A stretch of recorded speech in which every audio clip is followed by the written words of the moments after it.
2 நாள் நீதிமன்றங்களில் வந்த தீர்ப்பு தான் எங்களுடைய பதிலாக எடுத்துக்கொள்ள வேண்டும். அப்படியே தான் ஒரு கட்டாயம் இல்லை. தேர்தல் அப்படி என்று வைத்துக்கொண்டால் நாடாளுமன்ற தேர்தல் கூட வந்து சென்றது. ஆட்சி பொறுப்பு வந்தவுடன் மாநகராட்சி தேர்தல் கூட வந்து சென்றது. தேர்தலுக்கும் எங்களுடைய ஆன்மீக பணிக்கும் சம்பந்தம் இல்லை.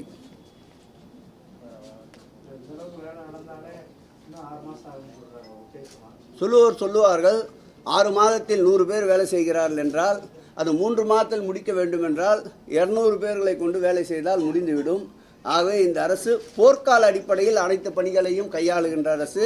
நீங்கள் அது கள்ளழகர் ஆற்றிலே இறங்குகின்ற சம்பவத்தை கூட பார்த்திருப்பீர்கள். வைபவத்தை அந்த பாலம் கட்டுகின்ற இடம் மக்களே நடந்து செல்ல முடியாத அளவுக்கு இருந்த இடம்.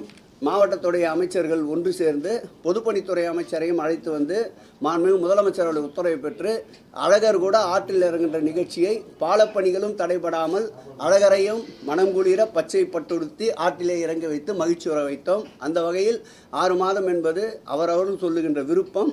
3 மாதம் 4 மாத காலத்திற்குள் நிச்சயமாக குடமுழுக்கை முடித்து காட்டுவோம். நிறைய கோயில் இருக்குது.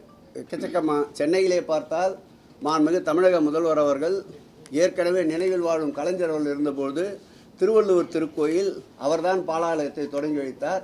அந்த திருவள்ளுவருக்கு திருக்கோயில் கட்டப்பட்டு கொண்டிருக்கின்றன. அதேபோல் நம்முடைய நாகப்பட்டினத்திலே ஔவையார் மணிமண்டபம் இந்த ஆட்சி ஏற்பட்ட பிறகுதான் கட்டப்பட்டிருக்கின்றன.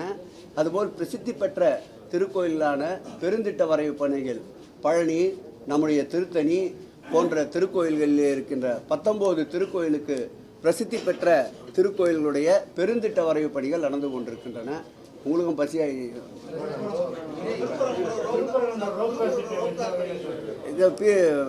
சாத்தியக்கூறுகள் ஆராய்ந்து தரப்பட்டிருக்கின்றன.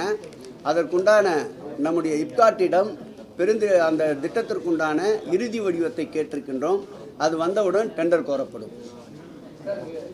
கரூர் விவகாரத்துல விஜய் வந்து அதுக்கப்புறம் இரங்கல் தெரிவிக்கல, சிஎம் சார் எங்களை என்ன முடிஞ்ச என்ன தொட்டு பாருங்கன்ற வார்த்தைகளை போட்டுள்ளாரு. அது உங்களுடைய ரிப்ளை? 2 நாள் நீதிமன்றங்களில் வந்த தீர்ப்பு தான் எங்களுடைய பதிலாக எடுத்துக்கொள்ள வேண்டும். 2 நாள் நீதிமன்றங்களில் வந்த தீர்ப்பு தான் எங்களுடைய பதிலாக எடுத்துக்கொள்ள வேண்டும். செய்திகளை உடனுக்குடன் தெரிந்து கொள்ள கீழ்கண்ட கேபிள் மற்றும் டிடிஹெச் நெட்வொர்க்குகளில் எம்நாடு செய்தி தொலைக்காட்சியை காணுங்கள். பாதகம் செய்பவரை கண்டால் நாம் பயம் கொள்ளலாகாது பாப்பா. மோதி மிதித்து விடு பாப்பா, அவர் முகத்தில் உமிழ்ந்து விடு பாப்பா. அண்மை செய்திகளை உடனுக்குடன் தெரிந்து கொள்ள இணைந்திருங்கள் எம்நாடு தொலைக்காட்சியுடன்.